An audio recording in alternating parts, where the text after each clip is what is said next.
Na parte 1 aí nós temos Abraão e o aspecto pessoal da bênção. Na parte 2 nós temos aí Israel e o aspecto nacional da bênção. Na parte 3 temos aí a igreja e o aspecto universal da bênção. Então nós vamos ver aí dentro da parte 1, Abraão e o aspecto pessoal da bênção. Nós temos aí o tópico número 1, o alcance individual das bênçãos. O tópico 2, o alcance social das bênçãos. Então nós vamos ver aí dentro do tópico 1, Abraão e o aspecto pessoal da bênção. Número 1, o alcance individual das bênçãos. Então a Bíblia revela que Deus trata com pessoas e não apenas com nações. É o que aprendemos com a vida de Abraão. Na antiga aliança, as bênçãos contemplavam o presente, mas também apontavam para o porvir. Eram circunstanciais, porém sinalizavam algo permanente. As bênçãos, portanto, eram tanto temporais como eternas. As temporais eram aquelas que diziam respeito à realidade pessoal do patriarca. E as eternas referiam-se às promessas que estavam por se cumprir na plenitude dos tempos. Veja Gálatas 4:4. Quando Deus chamou Abraão de Ur dos Caldeus, o patriarca não partiu motivado por expectativas materiais e financeiras, mas saiu para cumprir a vontade divina.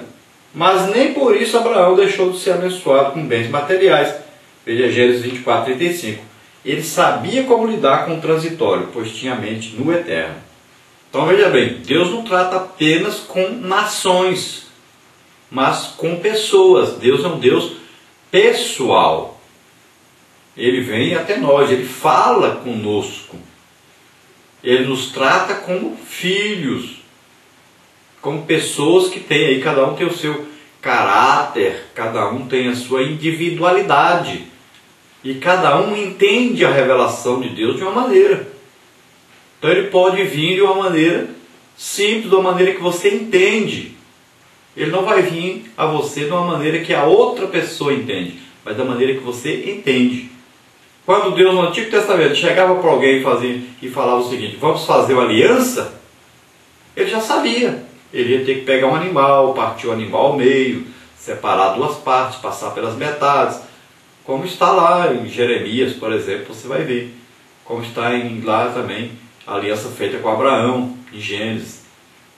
Então, são coisas que eles entendiam perfeitamente. E Deus veio a eles da maneira que eles entendiam. Então, muitas das bênçãos tinham a ver com o presente de Abraão ali. Nós estamos falando mais sobre Abraão, né? Citando mais a vida de Abraão para entendermos melhor essas promessas. Porque as promessas principais feitas a Israel foram feitas a Abraão e depois se cumpriram. Então, vamos ver que desse povo de Abraão é que Deus chamou Jesus. Lá em Gálatas você vai ver Paulo dizendo que quando Deus falou da descendência de Abraão, ele disse o descendente, e esse descendente é Cristo. Então Deus tinha em vista o nascimento de Jesus, descendente da família de Abraão. Então tinham as bênçãos que eram para aquela época e tinham bênçãos que eram para o porvir. Então muitas bênçãos eram ali para aquela época e muitas eram para a eternidade. Então algumas eram temporais e outras eternas. Quais essas bênçãos temporais? Eram aquelas que iam acontecer durante a vida de Abraão. E as eternas? Aquelas que aconteceriam após a sua morte. Algumas até que nos alcançavam, né, como igreja. E algumas até que vão ser realizadas escatologicamente, lá no futuro. Então veja bem, quando Deus chamou Abraão, Abraão não obedeceu a Deus visando os bens materiais. A motivação de Abraão era a obediência a Deus. Nós não vamos nos entregar nossa vida a Deus baseados em coisas materiais. Você não pode se interessar por Deus porque Deus é rico, aí dono do prata, do ouro, e vai me fazer ficar rico. Não é esse o motivo. Não é esse o verdadeiro interesse de uma pessoa que quer seguir a Deus. A sua motivação deve ser o quê? Deve ser receber o perdão pelos seus pecados e ter a vida eterna com Deus. A sua motivação deve ser o amor a Deus. Então, nosso desejo deve ser cumprir a vontade de Deus na nossa vida. Nos submeter a essa vontade, nos entregar totalmente a essa vontade. Fazemos aquilo que agrada a Deus. O importante é que nós sejamos bênçãos espirituais, que nós sejamos canais espirituais para abençoar as pessoas. O mais importante é isso. Na parte 1 ainda, Abraão e o aspecto pessoal da bênção, vamos ver aí o tópico 2, o alcance social das bênçãos. Então, de nada adianta possuir bênçãos materiais se aqueles que estão ao nosso redor não forem alcançados em decorrência de nossa confissão e testemunho. De acordo com o texto bíblico, Abraão desfrutava de um excelente conceito por parte dos que o cercavam. Através dele, todos eram abençoados. Veja Hebreus 11, 8 e 7. Haja visto o reconhecimento que o patriarca alcançou ao longo da história. Por intermédio dele, todos fomos abençoados com a salvação em Jesus Cristo. Então, o que adianta o crente ter aí bens materiais, se tornar rico, se aqueles que estão à volta dele não aproveitam nada disso? O que adianta você ter um monte de dinheiro e ter o vizinho passando fome? O que adianta você ter um monte de dinheiro e a igreja onde você frequenta não ter dinheiro para enviar um missionário? Não ter dinheiro para fazer uma cruzada evangelística? O que adianta ter um monte de gente na sua igreja onde você congrega sem nem ter condição de comprar uma Bíblia, uma harpa? Então o que adianta? O que adianta você congregar numa escola bíblica dominical e o seu próprio filho não ter lá uma cadeira decente para sentar-se na classe da escola, não ter um quadro de giz lá, ou um quadro para pincel, não ter lá um projetor, não ter uma sala confortável, aí arejada, ou se necessário aí com uma central de ar, uma sala com um piso aí para as crianças, um piso aborrachado para as crianças não se machucarem. O que adianta? Você tem muito dinheiro, mas as pessoas à sua volta estão tão necessitadas e você não enxerga, não ajuda ninguém. Então você não é canal de bênção. Muitas vezes a pessoa até é canal de maldição, é até canal de fofocas, de dar trabalho para os pastores, ao invés de ser uma bênção, ao invés de ser um abençoador, ao invés de ser canal de Deus para abençoar as pessoas. Isso eu estou falando no reino material. E no reino espiritual? O que adianta a pessoa ser cristão se ele não muda a sociedade onde ele vive? Se ele não abençoa ninguém onde ele vive, não ora por ninguém, não intercede por ninguém, não prega o evangelho para ninguém? O que adianta? O que ele está fazendo no mundo? Que proveito tem essa vida cristã dele? Então o crente é um abençoador, tanto na parte financeira, como principalmente na área espiritual. Se você estudar a vida de Abraão, você vai ver que Abraão era um abençoador. Começou logo abençoando a sua família. Deixou Ló escolher a melhor terra. E livrou Ló, depois que ele foi sequestrado. Ajudou aquelas nações que estavam ali, libertando aqueles que foram levados cativos. Não aceitou dinheiro nem prêmio por isso, deixou que eles levassem os despojos lá da guerra. Então, Abraão era um abençoador, abriu poços, as pessoas reclamavam, ele deixava, fica para você. Então, ele era um abençoador de todos que estavam à sua volta, era conhecido por todos. E todos os seus empregados o amavam, o admiravam, assim como também até os povos que viviam à sua volta, até os seus inimigos admiravam o caráter e o desejo de sempre estar ajudando as pessoas que Abraão tinha. E ele era tão abençoador que a Bíblia diz que Abraão acabou abençoando a todos nós, porque dele que nasceu Jesus Cristo.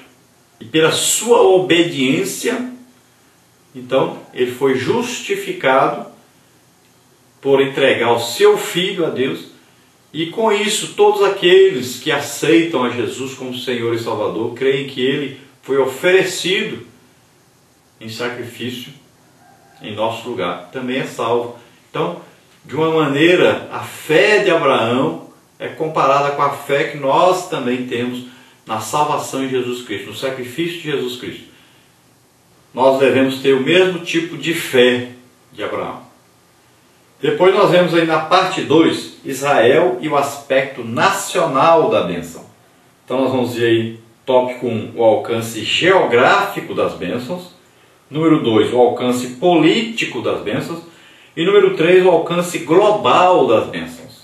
Então dentro da parte 2, Israel e o aspecto nacional da bênção. Tópico 1 aí, o alcance geográfico das bênçãos. Então havia bênçãos dadas a Israel que eram de caráter puramente nacional. Diziam respeito unicamente a ele como povo. Por outro lado, havia aquelas de caráter universal e espiritual que apontavam para um futuro distante. Como o povo, Israel necessitava de uma terra para habitar. Por isso, ao chamar Abraão, o Senhor prometeu fazer dele uma grande nação e dar a terra de Abraão como herança perpétua a ele e aos seus descendentes. O aspecto geográfico da bênção é muito importante na história do povo judeu. Canaã foi prometido a Abraão e a sua posteridade. É uma bênção que diz respeito unicamente ao povo de Israel. Deuteronômio 28:8. Então agora nós estamos vendo aqui bênção o quê? No caráter geográfico agora. Geográfico quer dizer a terra de Israel, o território de Israel. Aquilo ali foi dado a Abraão, prometido para ele, cumprida a promessa de Deus. Está aqui, a terra que eu te prometi quando você saiu de outros caldeus, está aqui. E existiam fronteiras determinadas por Deus. Até aqui é seu. E com o passar do tempo, como o povo de Israel, depois que foi para o Egito, que voltou, não possuiu a terra totalmente, fez aliança com os povos que ali estavam, né? E não lutou, não conquistou as terras prometidas por Deus, acabaram perdendo muita terra e de lá para cá vem perdendo cada dia mais. É claro que os povos em volta estão invadindo e vão tomando. Israel saiu, eles entraram e agora consideram como deles, né? Terra sem dono é nossa. E por que isso? Porque não obedecem a palavra de Deus, não conhecem a palavra de Deus, não admitem a Bíblia como palavra de Deus. Então para eles a terra é deles. E Israel está ali invadindo na verdade. Para eles é assim que acontece. Até que comece o milênio, onde Jesus Cristo mesmo estará governando a terra. Aí o território prometido, as promessas de Deus quanto ao reino, né, de um profeta semelhante a Moisés e que viria, então vai se cumprir. E essas promessas então se cumprirão no milênio. Aí eles terão todas as terras prometidas e terão o reino que foi prometido a eles. E o rei desse reino será Jesus Cristo, governando sobre eles. Então somente nessa época que a terra toda prometida será deles realmente. Então esse tipo de promessa é uma promessa feita especificamente a Israel e terá total cumprimento no milênio. Então é uma promessa material e que vai realmente se cumprir. As nossas promessas são superiores. Qual que você prefere? Passar pelo milênio como pessoa normal, num corpo material, ou prefere passar a época do milênio, ter um corpo espiritual, estando com Jesus, fazendo parte desse governo de Jesus, num plano superior, num plano espiritual, num corpo espiritual, num corpo celeste? Qual que você prefere? Vamos aí, tópico 2, o alcance político das bênçãos. Então, na lista de bênçãos a Israel, encontramos as de natureza política que se referiam ao seu relacionamento com nações vizinhas. Israel estava localizado em um meio aí hostil, por isso mesmo dependia da guarda divina. Deuteronômio 28:7. Mas, intervindo Deus, a nação israelita veio a ser respeitada e temida como propriedade particular do Senhor. Deuteronômio 28:10. É fácil percebermos que nem todas as bênçãos prometidas a Israel, através dos patriarcas, podem ser aplicadas a nós, pois eram destinadas exclusivamente ao povo hebreu. Então algumas promessas foram feitas a Israel para que eles pudessem viver no meio daqueles povos hostis que haviam ali, que queriam destruir Israel.